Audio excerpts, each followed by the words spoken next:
Bienvenidos a Conversan 2, un programa de Telepacífico en asocio con la Facultad de Humanidades de la Universidad del Valle. En esta ocasión, Joana Buenahora, cartagenera radicada en Cali, profesora de literatura de la Universidad del Valle y dedicada a la investigación del papel de la mujer en la literatura en América Latina, conversa con Mercedes Castro, escritora española, editora literaria y autora de la obra Y Punto, que narra la historia de una mujer policía en Madrid. Esto es Conversan 2.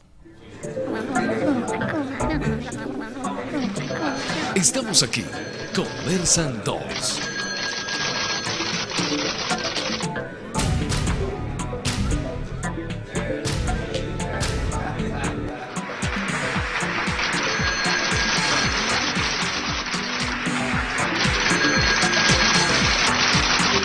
Conversan 2.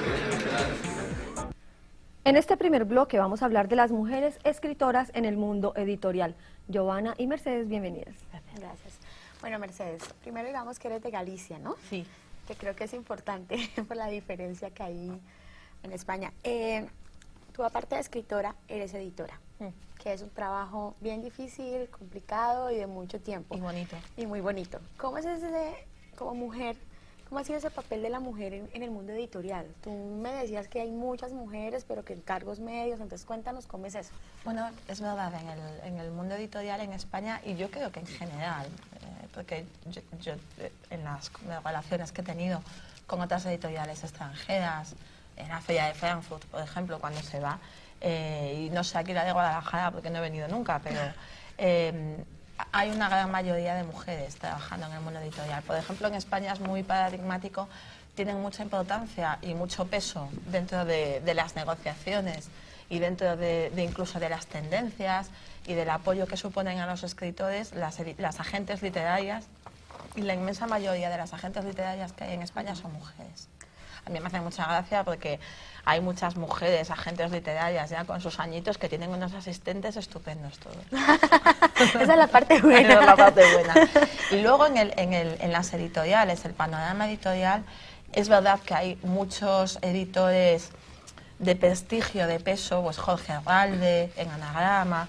Ha habido históricamente siempre muchos hombres muy importantes, pero ahora mismo hay muchísimas editoras. Lo que ocurre es que hay muchísimas más editoras, lo que se llama editoras de mesa, que directoras de editoriales, aunque también hay algunas. ¿Cómo es esa diferencia entre editoras de mesa y directores editoriales? Y luego también estaba pensando, la gente de prensa casi todas son mujeres, o sea, las responsables de la prensa y o sea, casi suelen ser todas mujeres. Nos lo pasamos muy bien. Cuéntanos esa diferencia entre agentes de mesa, editoras de mesa y editores. Es que en el fondo la palabra editor es una palabra muy amplia que sirve para designar muchísimas facetas del oficio de editar un libro. Entonces, bueno, es que yo me niego bastante a utilizar anglicismos, ¿no? Pues también existe el editor junior, el editor senior, pero lo que se llama editoras de mesa o editores de mesa son los editores que trabajan en el libro, o sea, que se encargan de las correcciones o de gestionar las correcciones, los puntos, las comas, las faltas de ortografía, mandar, hablar con las personas de las imprentas y de los talleres, controlar los tiempos en los que se edita un libro, todos los procesos de edición. Ese es el editor de mesa, es una persona que no necesariamente tiene ni siquiera que tratar con el autor o negociar el libro, son las personas que están más en la base trabajando con los textos, el trabajo con el texto.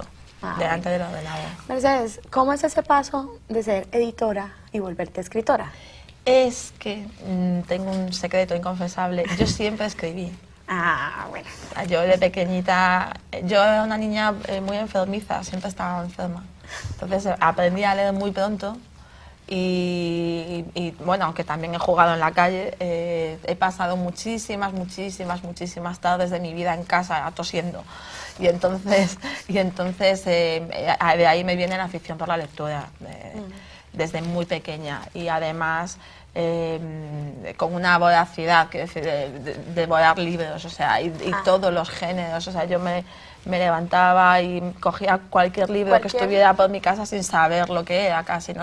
Con mucha libertad, ¿no? Yo recuerdo haber cogido Bueno, en España les llamamos contracubiertas a los textos que están en la parte de atrás de los libros. Y recuerdo haber cogido El Señor de las Moscas, como con 12 años, porque era un libro de unos niños que estaban en una isla desierta y bueno, luego es una barbaridad, ¿no? Sí, no es para la literatura infantil. No es para una niña de 12 años y yo creo que ahí me cogí una depresión infantil o algo sin saber lo que era. y entonces siempre escribí, siempre me ha gustado escribir. Me fui de Galicia, yo soy de Ferrol, de Galicia me fui a Madrid a estudiar porque yo quería estudiar periodismo. Y en aquel tiempo en las universidades gallegas no existía, no había una facultad de periodismo, estaban en Madrid o en Barcelona.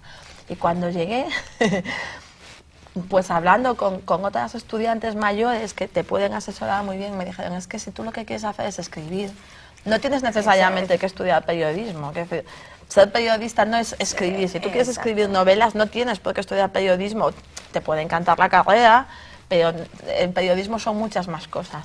Y entonces, como también me gustaba mucho, estudié Derecho. Pero yo seguí escribiendo. Eso parece que es un común entre los escritores. ¿Sí? Es decir, primero quieren estudiar periodismo, ser periodistas, y después se dan cuenta que no. Entonces ¿sí? estudian literatura, Derecho, yo medicina, estudié Derecho, pero porque es que a todos nos influye mucho de dónde venimos. Yo, Ferrol, dentro de Galicia, es una ciudad que ha generado, voy a decir muchos, por no decir grandes políticos. En Ferrol nació, por ejemplo, Pablo Iglesias, que es el fundador del Partido Socialista en España. También nació Francisco Franco. También nació, para equilibrar las cargas. Claro. También nació José Canalejas, que es un sitio en el que hay muchísima tradición política. Y también es un sitio en el que por su... la mayor empresa, la mayor industria que funcionaba allí eran los astilleros navales, y también es un sitio donde ha habido muchos sindicatos tradicionalmente, o sea, la lucha obrera. Entonces, claro, es un sitio muy interesado por el derecho y a mí me interesaba estudiar la carrera, y cuando acabé la carrera, nada más acaba, y durante todo este tiempo yo siempre he estado leyendo y escribiendo, o sea, pero como algo vital, fundamental para mí, ¿no? Pero no habías publicado nada. Sí, había publicado, había ganado concursos, había publicado cuentecitos, pero no una novela. Y entonces, nada más acabar la carrera, el primer trabajo que encontré fue de redactora y correctora en una editorial de textos jurídicos. Porque los abogados y los licenciados en Derecho saben hacer muchas cosas, pero no necesariamente escriben bien. Entonces yo empecé ahí, y ya ahí fue punto de partida. Nunca he ejercido y siempre he trabajado como editora en cuanto pude, en cuanto vi lo absolutamente insufrible que era aquello, el artículo 2, el artículo tal, los textos jurídicos. Me pasé a editoriales generalistas, que se llaman, ¿no? Que publican literatura, que publican ensayo, y empecé desde muy abajo. Yo siempre digo de broma que menos poner cafés he hecho de todo. He sido maquetadora, he sido correctora, he hecho dosieres de prensa, he sido lectora editorial, he pasado por todas las etapas hasta que al final pues llegué a dirigir, a ser responsable de mi propia colección de narrativa en una editorial bastante prestigiosa. Ahorita que estábamos hablando me decías que la novela, no vamos a hablar todavía de la novela, era en la línea de la novela negra, la novela policíaca. Sí. Y nos estás diciendo que, bueno, empezaste a leer desde muy pequeña El Señor de las Moscas a los 12 años. Eso es una barbaridad. Sí, ya uno puede marcar la influencia y la línea. Sí. ¿Qué te mueve a la escritura hoy? Bueno, o sea... ¿por qué escribo yo? Sí, exacto. Es que cuando me preguntan esto y lo respondo, luego todo el mundo se ríe mucho. Yo escribo por mala leche. ¿Se dice aquí así, mala leche? Sí. Yo escribo por mala leche. O sea, yo escribo porque me gusta, porque lo he hecho siempre, porque tengo cosas que contar. Quiero decir, escribir para mí es una cosa que llevo haciendo a lo mejor desde los 9 o 10 años. Tiene mi madre ahí guardados todos los poemillas y los diarios. No, diarios no. ¿No hacías diarios? No, porque yo tengo la teoría, lo leí en algún sitio, de que si escribes lo que vives, no vives.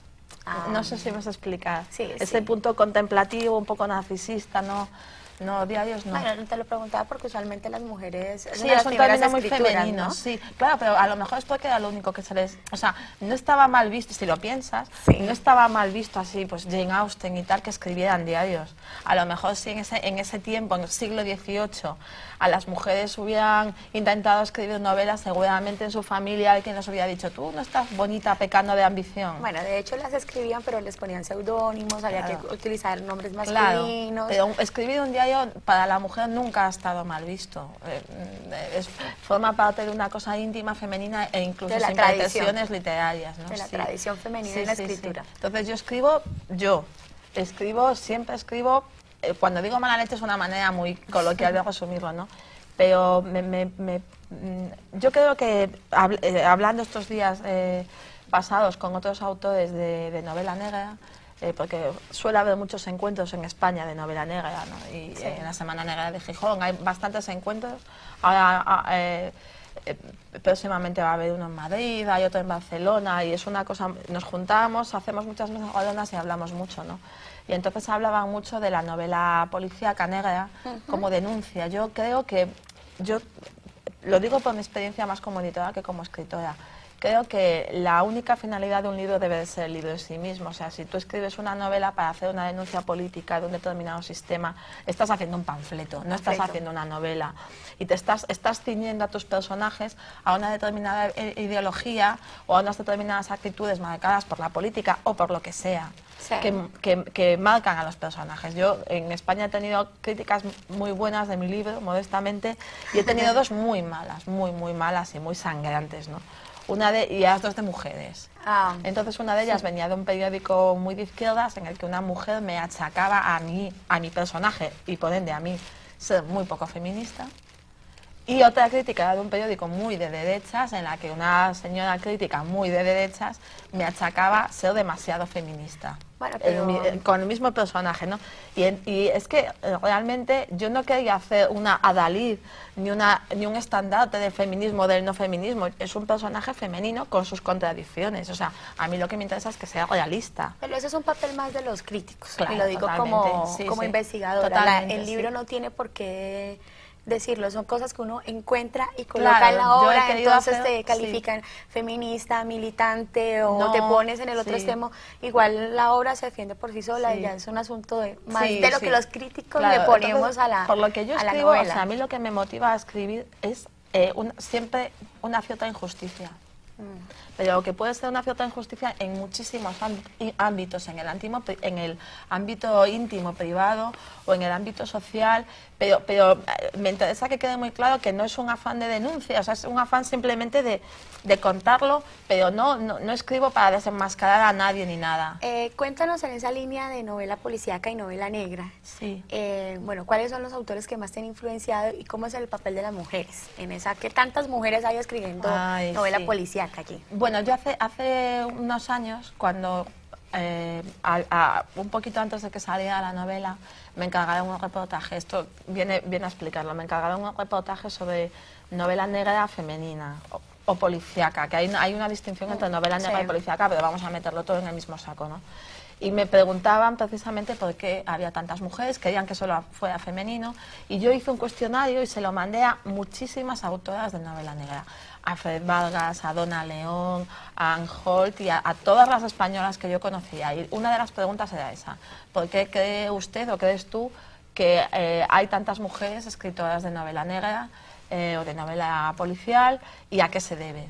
Y todas respondían más o menos, la respuesta tipo era porque el carácter femenino encaja muy bien con el género policial, porque es un carácter muy atento al detalle. Más las mujeres en teoría somos más detallistas, porque el retrato de los personajes en una novela negra exige un cierto ahondamiento psicológico, ¿no? De motivación, por qué lo hiciste, o de las víctimas cómo se sienten. Y porque tradicionalmente también, como Agatha Christie ha sido tan absolutamente importante y tan paradigmática dentro del género policial, pues por una cierta imitación, ¿no? O sea, si tú te vas a una librería y ves que eso lo hace una mujer y tú también eres mujer, pues puedes tender a hacer lo mismo que ella por mera admiración, ¿no? Pero una autora, Donna León, me mandó una respuesta totalmente diferente a las demás, que esto no quiere decir que no sea válido, que me pareció muy interesante, y es que decía: como la literatura policíaca, el género negro, siempre se ha considerado un género menor, que esto es verdad, siempre se ha considerado un subgénero, estas novelitas así de asesinatos sin importancia, no molestaba que las mujeres escribieran este tipo de obras.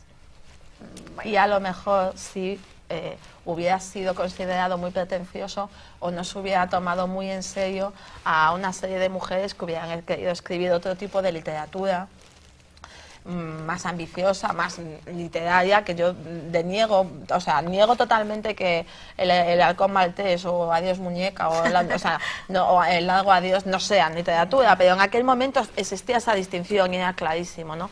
Y de todas maneras, incluso así dentro del género negro hay muchísimas mujeres como P.D. James o Fed Vargas o Val McDermott que están firmando con nombres que no son, que están firmando con iniciales o seudónimos que no son femeninos. Bueno. Mercedes, Giovanna, vamos a hacer una pausa y ya regresamos hablando más de los personajes femeninos en las novelas y de la mujer en la novela contemporánea. Muy bien.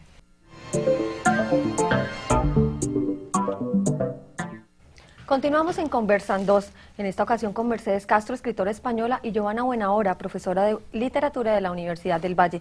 Continuemos hablando de la escritura, la figura de la mujer y los nuevos medios, Giovanna.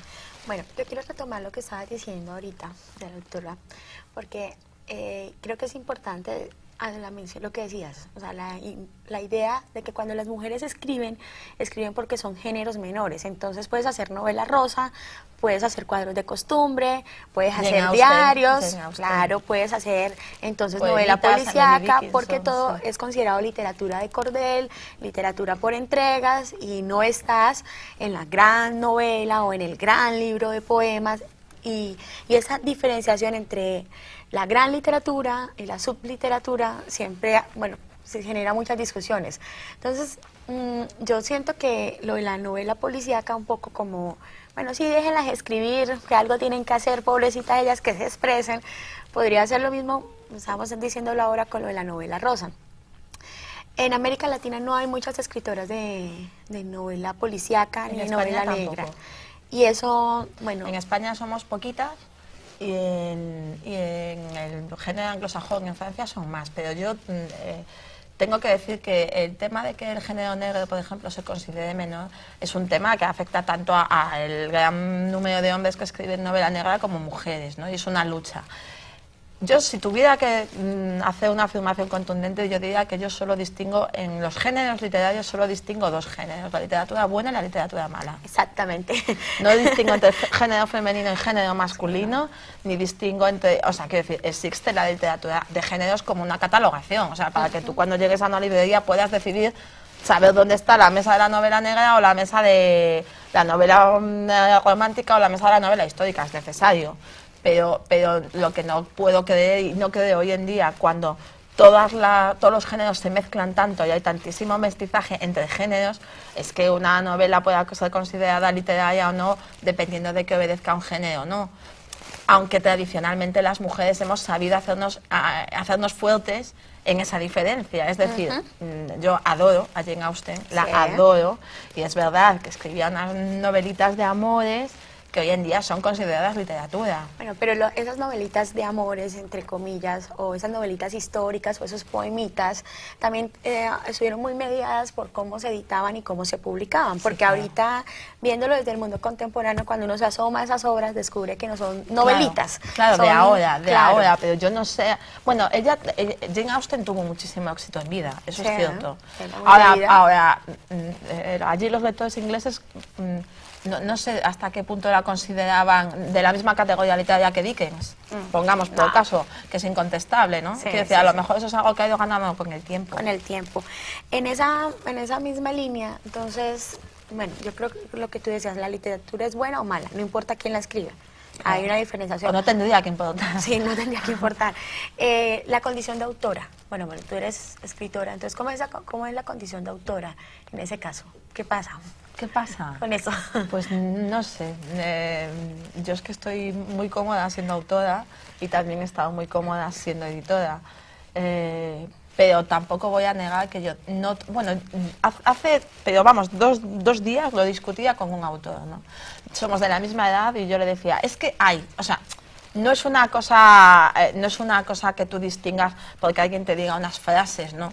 O porque alguien te catalogue de una determinada manera, pero hay diferencias. A tu libro no le tratan igual que al mío. Y él decía, no, esos son paranoias tuyas, no. Y yo decía, no son paranoias mías, o sea, en la crítica, en una serie de... Hay una serie de diferencias, ¿no?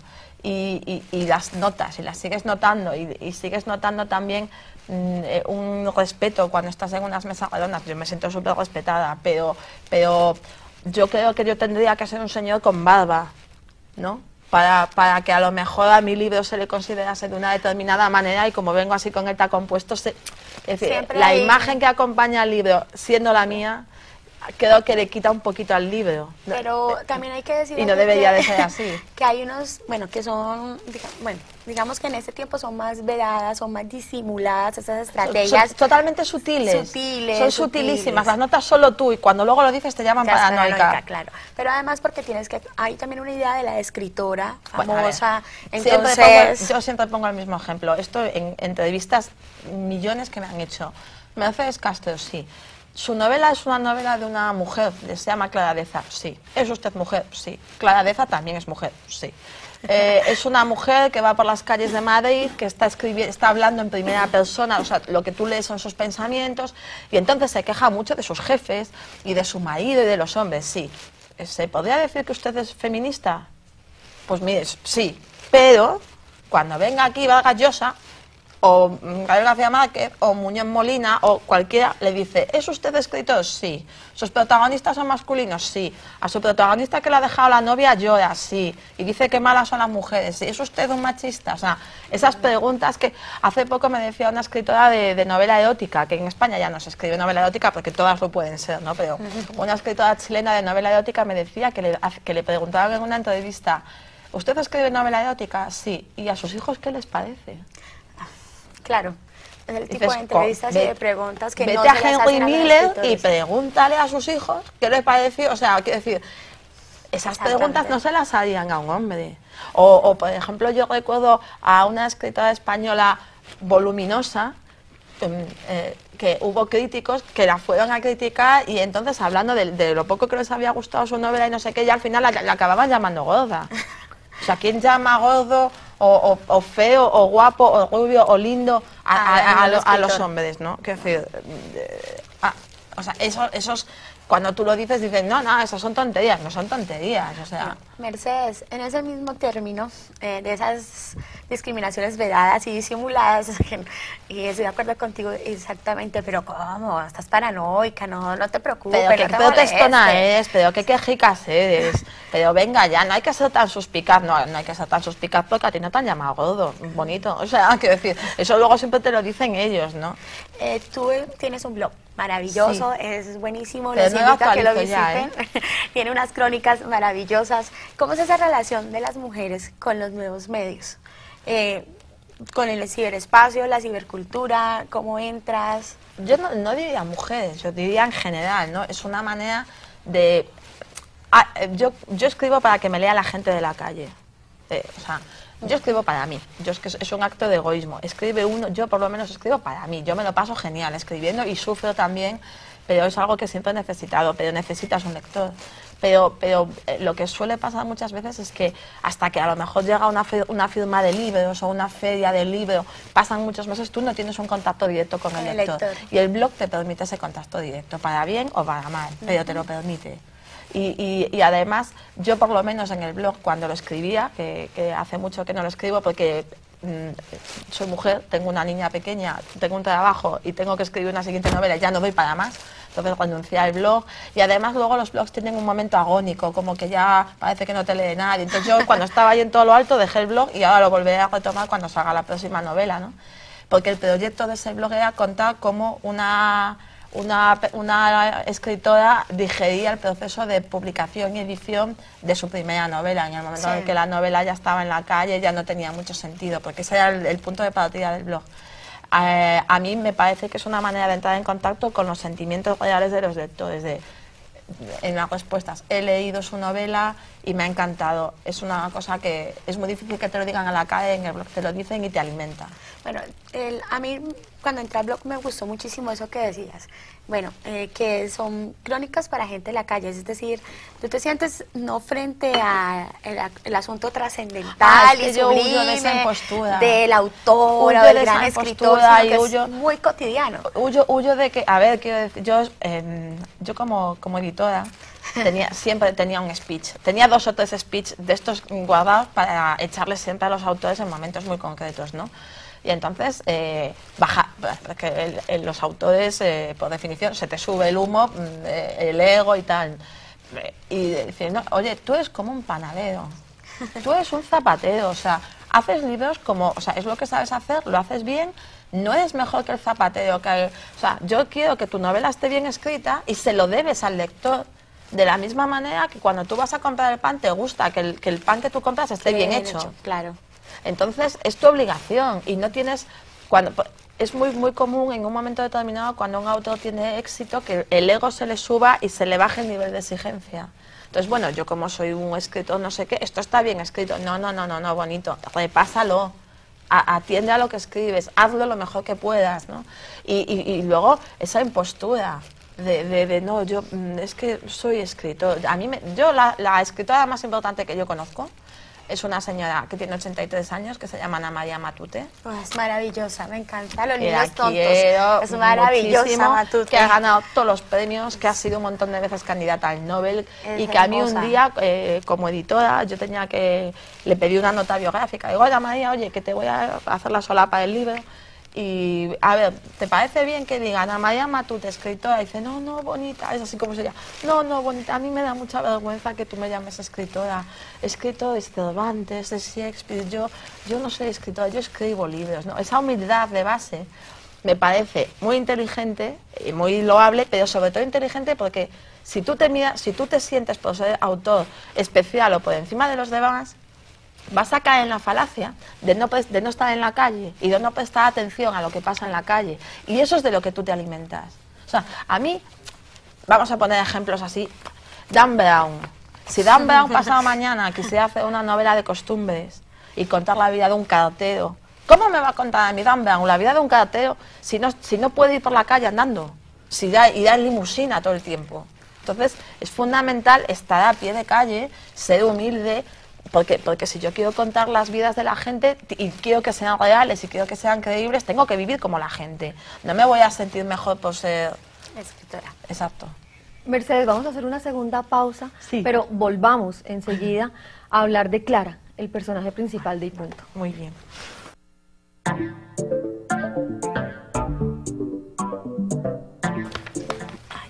Volvemos a Conversan 2 con Mercedes Castro, escritora española, y Joana Buenahora, de la Universidad del Valle. Hablemos ahora sí de Y Punto, la novela de Mercedes. Bueno, tú estabas diciendo ahorita, Clara es una mujer policía.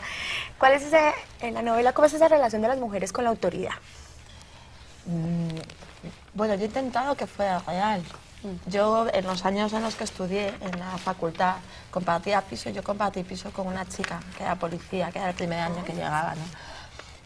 Yo quería que Clara tuviera un trabajo en el que hubiera muchos hombres, el típico trabajo en el que todavía no hay demasiadas mujeres integradas, aunque cada vez hay más, porque me interesaba mucho mostrar esa dicotomía por mi propia experiencia. Quiero decir, yo creo que en los trabajos nos pasamos todos 8 horas al día, pasamos gran parte de nuestra vida ahí, y yo he detectado siempre un montón de comportamientos y de actitudes y de que a ti no te tratan igual que a tu compañero, frasecitas sueltas. A mí personalmente, por ser así como pequeñita y tal, ¿no? Es como bonita.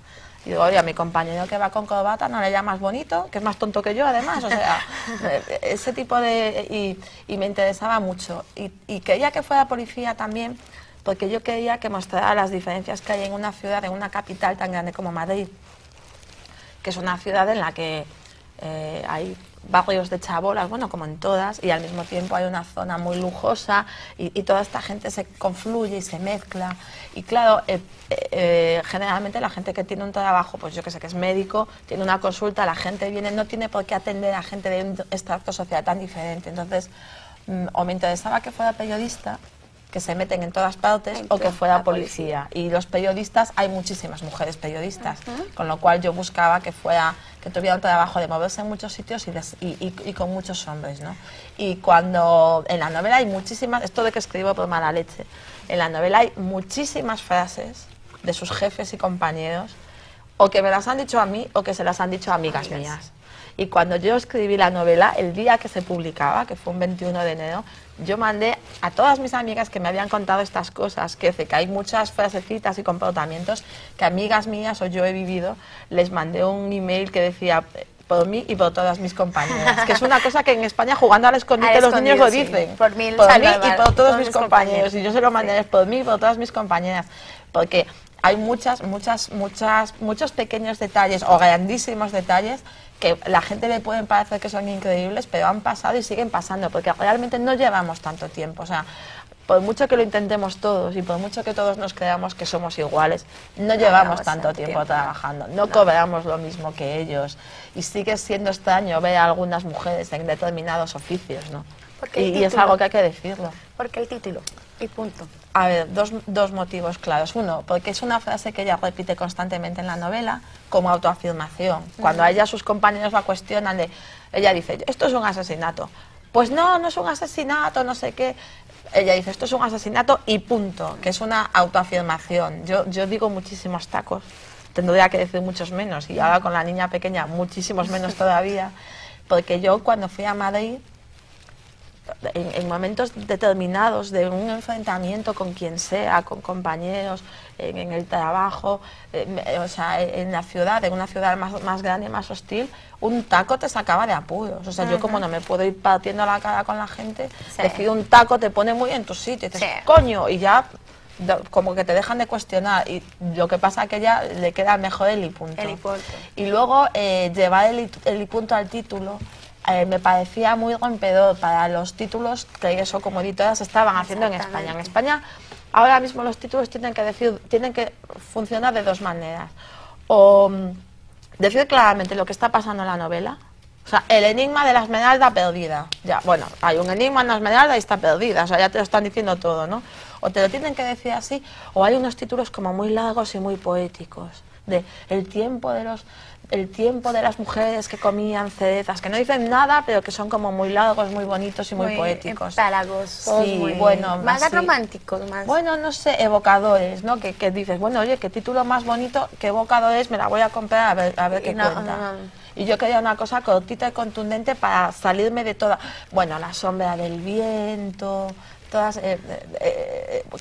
El corazón del ángel, estos dos títulos. Sí, en no sé qué. O sea, sí, es una cosa así como muy. Y entonces yo quería una cosa muy directa, aunque no signifique nada, que tú necesitas saber qué significa, o sea, necesitas ver la novela para entender lo que significa, pero es muy contundente y además le venía muy bien al género negro. Pero eso también es una estrategia, ¿no? Poner un título que no te lleve directamente a la novela para que obligues a leértela. Yo necesito, cuando me siento a escribir, tener el título, el principio, la primera frase y la última. Y me costó muchísimo sacar el título adelante. Yo tuve varias ofertas de editores y ninguno quería el título, no les gustaba. Pero me empeñé porque me gustaba a mí y no fue una estrategia, fue un empeño, solo que después pues ha quedado bien. Bueno, es usual que en este caso tú eres mujer para ese tipo de preguntas, tienes a una mujer que está en Madrid, que es joven, viviste en Madrid, que siempre se haga la relación como si fuera un elemento biográfico o algo. Entonces, eres tú, así, allá está Mercedes, Clara tiene algo de ti. Entonces, como contarle a la gente que hay una separación entre la autora y la protagonista. Claro, sí. Hay una separación. Clara Deza, bueno, yo una vez fui a una librería española a hacer un encuentro y había un librero enamorado de Clara Deza y me decía, yo es que estoy enamorado de Clara Deza. Yo no, pero no soy yo. No. Clara Deza tiene mi gato. O sea, la gata Matisse es mi gata, que se está muriendo ahora, que está mala. Pero es lo que tiene Clara Deza de Mercedes Castro. Tiene más recuerdos, pero tiene más historias que no son mías. O sea, no sé si me sé explicar. Sí, claro. Bebe de muchas fuentes. Pero yo creo que tú escribes una novela de ciencia ficción como Dan Brown con un extraterrestre y al extraterrestre le acabas poniendo cosas tuyas, solo que no necesariamente eres tú. O sea, y Clara Deza tiene cosas mías y muchísimos otros personajes de la novela, masculinos o no, pues hay un personaje que es un drogadicto que se llama Culebra, hay un personaje, o sea, todos los demás personajes también tienen cosas mías, o sea, yo soy todos ellos, pero no solo soy Clara Deza ni... Porque eres el autor y construyes Claro, el universo. y los necesitas dotar, y los vas dotando, o sea, tú necesitas hacerles un equipaje, ¿no? Y un carácter, y los vas dotando de cosas de mucha gente, ¿no? O sea, de cosas que te salen a ti de dentro, que forman parte de tu imaginación, o de tus vivencias, o de las vivencias de los demás, y no son necesariamente tuyas. Mercedes, la línea que inicias con Y Punto, que es novela negra, que es una mujer protagonista, ¿sigue en la segunda novela que sé que estás escribiendo, que ya está casi lista? ¿O? La novela está acabada, pero me gusta repasarla hasta el día antes de que me digan en la editorial ya. No sé qué me... O sea, sé lo que he escrito. Vamos por la misma... O sea, esta segunda novela también hace parte del género de novela negra, también tenemos pues mujer es que protagonista. No lo sé. A ver, yo quiero decir, es que eso nunca... Cuando yo empecé a escribir Y Punto, sabía perfectamente que quería escribir una novela con policías, ¿no? Pero es que realmente Y Punto no solo es una novela negra, es una novela intimista. Y es una novela social. Quiero decir, tiene muchas más cosas, pero bueno, es muy fácil catalogarla como novela negra y me parece genial, ¿no? Yo solo sé mis objetivos cuando empiezo. Yo cuando escribí Y Punto, mi objetivo era hacer de Clara Deza. Clara Deza es, en cierto modo, una heroína.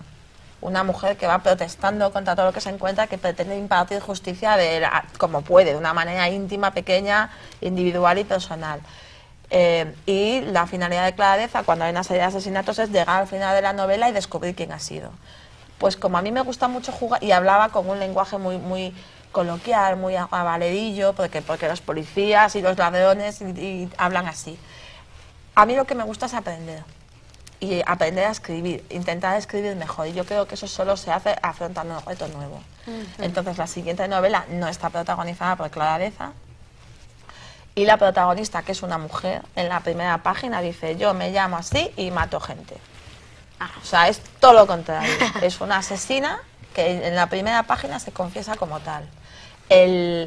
Como ya está todo dicho, la intención final es llegar al final de la novela y como ella lo está contando en primera persona, es dilucidar si la cogen o no la cogen y si lo hace, por qué lo hace. O sea, ese es el misterio. Y luego es una mujer, porque mi madre me dijo: Mercediñas, qué novela más sucia, con Mi Punto. Qué novela más sucia, Mercediñas, que mis amigas me miran mal. Y entonces yo le dije: no te preocupes, mamá, porque la novela siguiente va a ser limpísima. No hay ni un solo taco. Esta mujer no dice ni un solo taco y así he aprendido a escribir sin tacos. No dice ni un solo taco. Ahora, matad hombres, 50. O sea, es una asesina de esto hombres. Para darle... Sí, de hombres. Pero no... ¿Es asesina en en serie? hombres? Pues no lo sé, porque yo de los asesinos en serie en España como que no me los creo. Yo creo que lo de la serial killer es un invento yanqui, mayormente. O sea, esta es asesina de hombres y es cocinera. Y entonces se supone que mata a un hombre y en el capítulo siguiente el capítulo se titula, por ejemplo, 1000 hojas de librero a la miel con sal. Y tiene en su restaurante, ofrece un plato que se llama 1000 hojas de librero a la miel con sal y es un éxito. Es un éxito. Pero esa relación con la cocina, bueno, ahorita que lo nombras, es muy crítica también. También es muy femenina. Es muy femenina. Es que a mí me encanta, a mí lo que me gusta hacer es coger los géneros y destrozarlos. O sea, subvertirlos desde dentro. O sea, vamos a hacer novela negra y son todos policías con gabardina y las mujeres son todas mujeres rubias y fatales y tal. A mí lo que me encanta es coger el género y pum, darle la vuelta, pero desde dentro. O sea, desde dentro del género darle la vuelta, ¿no? Bueno, eso también es muy característico de la escritura, claro, de la discusión de la escritura de las mujeres. Las mujeres tenemos que ser subversivas porque si no, no nos queda otro remedio. Quiero decir, Jane Austen y Emily Dickinson y todas estas, es que si no, no te dejaban, no podías, ¿no?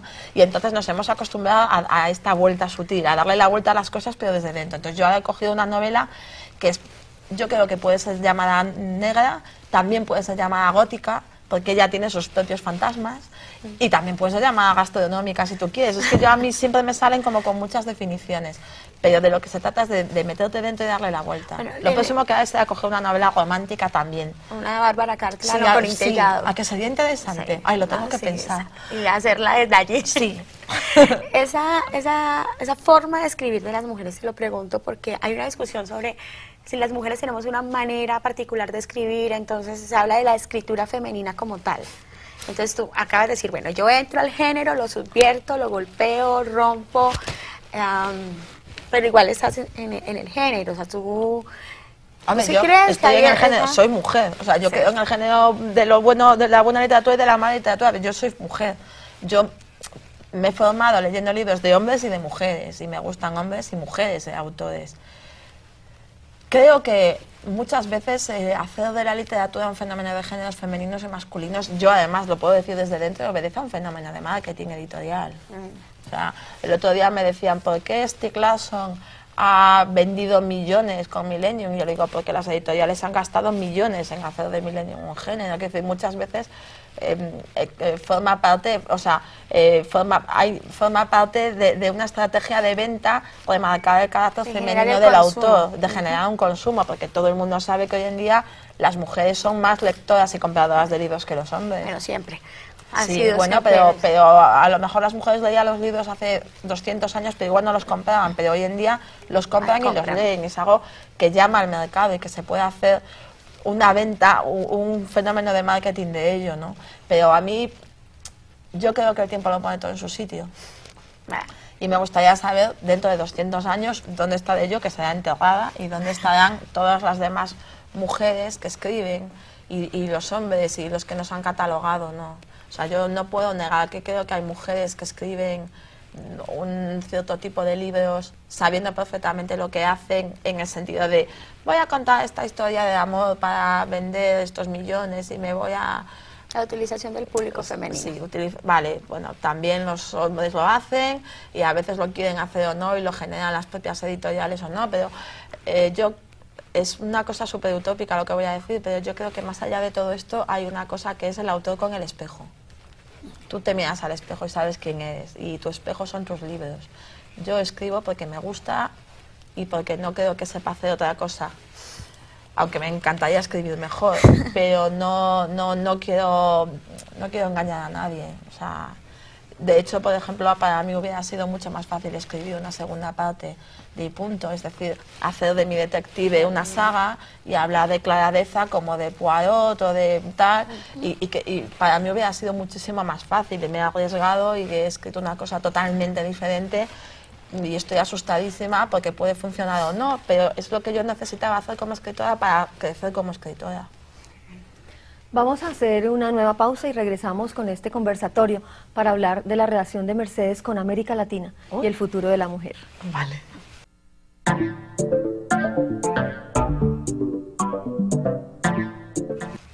Continuamos en Conversan 2 con Giovanna Buenahora, profesora de la Universidad del Valle de Literatura, y Mercedes Castro, autora española. Hablemos un poco de la importancia de la familia en esa producción literaria, Giovanna.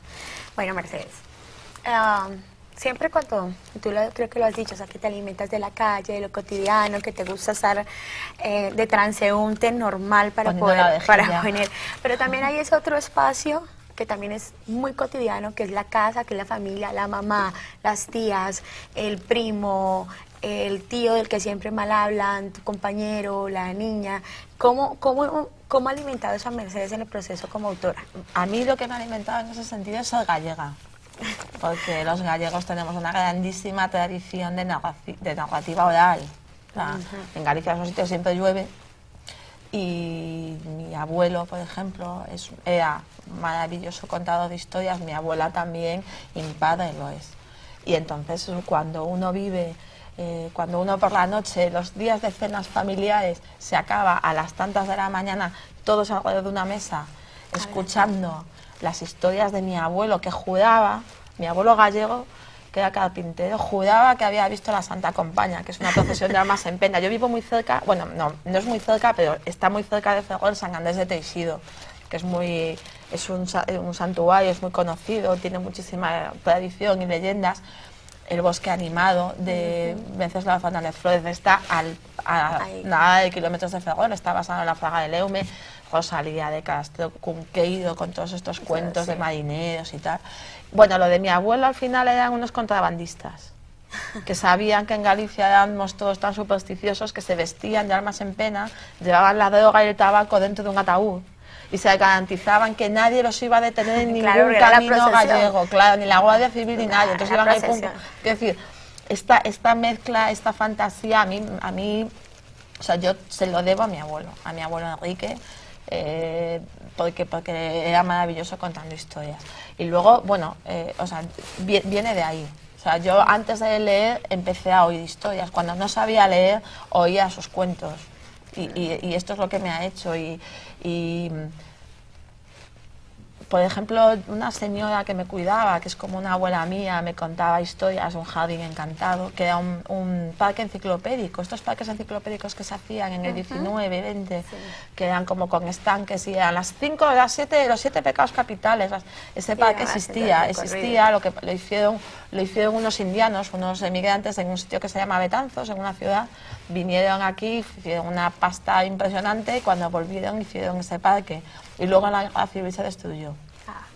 Y hace como 5 años lo restauraron y yo fui al parque con mi padre, me llevó allí y yo me quería morir. Como hace poco que estaba en Chile y he visto Isla Negra, me quería morir porque yo estaba en el territorio de mis sueños infantiles. O sea, sí, yo crecí oyendo historias de este sitio y para mí eran cuentos. Y luego fui allí y bueno, yo parecía idiota, pues iba por allí volada, por los estanques, o sea, con cara de alelada total, ¿no? Y eso todo viene de lo que has sido tú.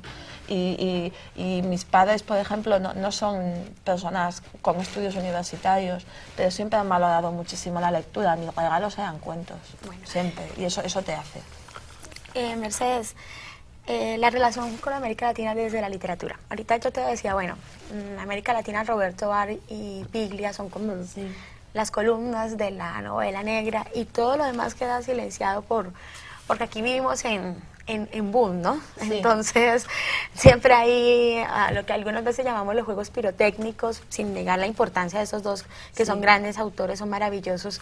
Pero a nivel de literatura... ¿de dónde vengo yo? ¿Qué recoges de América Latina? Yo quiero decir, todo es muy seminal, en el sentido de que todo viene de tus inicios, ¿no?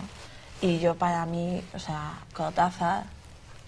O sea, yo es que, vamos, no conozco Buenos Aires, pero es como el Nueva York de Woody Allen, yo no lo necesito, si yo ya lo conozco, o sea, Cortázar, García Márquez, o sea, para mí han sido fundamentales. Neruda, toda la poesía, por eso cuando fui a Isla Negra yo me quería morir, yo iba por Isla Negra volando, yo decía, dejadme que me metan en el mar, no,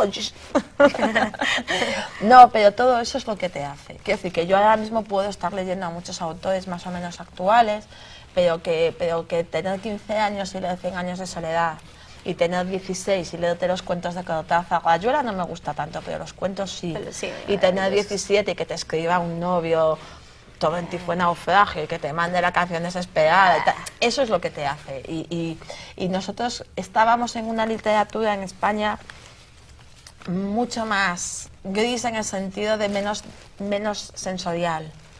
Nosotros, cuando yo estudiaba, lo que tú tenías que leerte era La Colmena y La familia de Pascual Duarte y una serie de libros que obedecían a un momento muy concreto, obedecían a un posfranquismo, obedecían a hablar de una España pues muy oscura y muy gris y muy soterrada.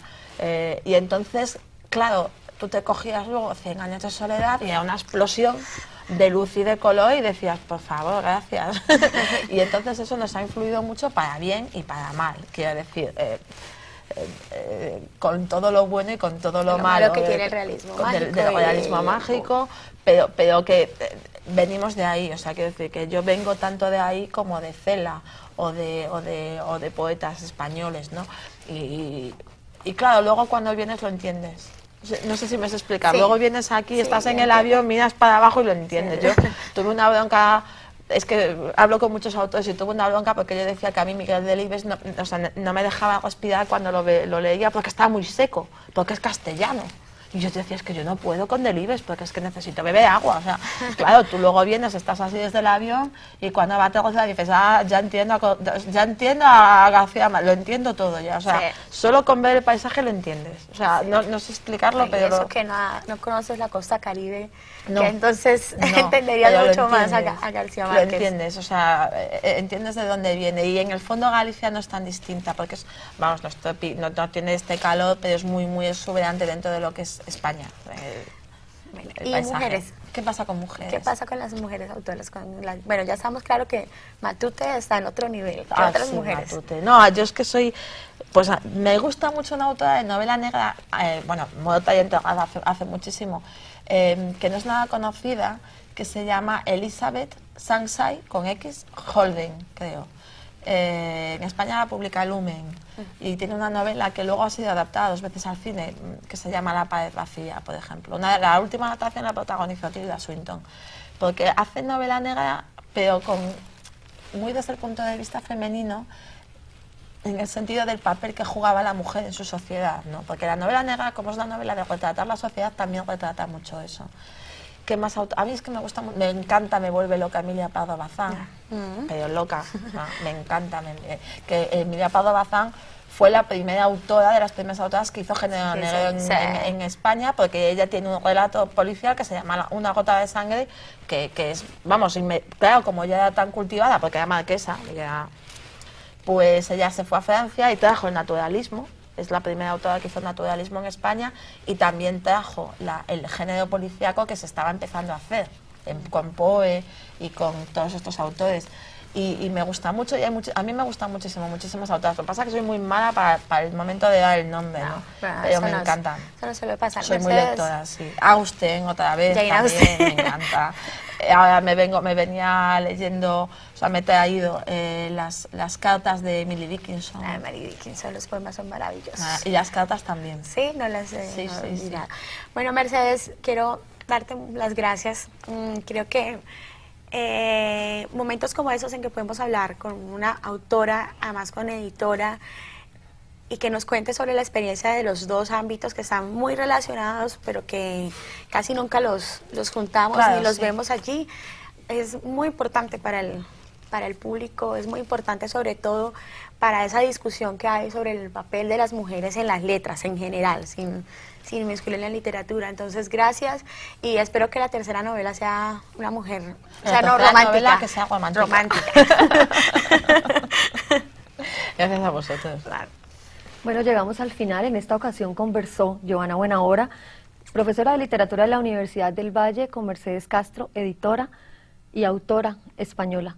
Muchísimas gracias a ustedes por haber estado con nosotros y nosotros nos vemos en otra ocasión.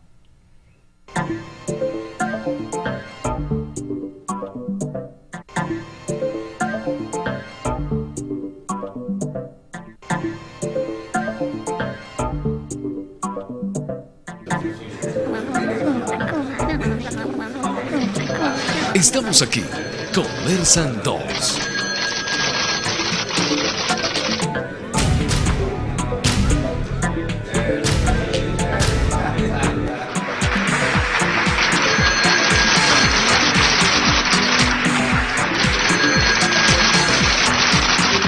Conversan 2.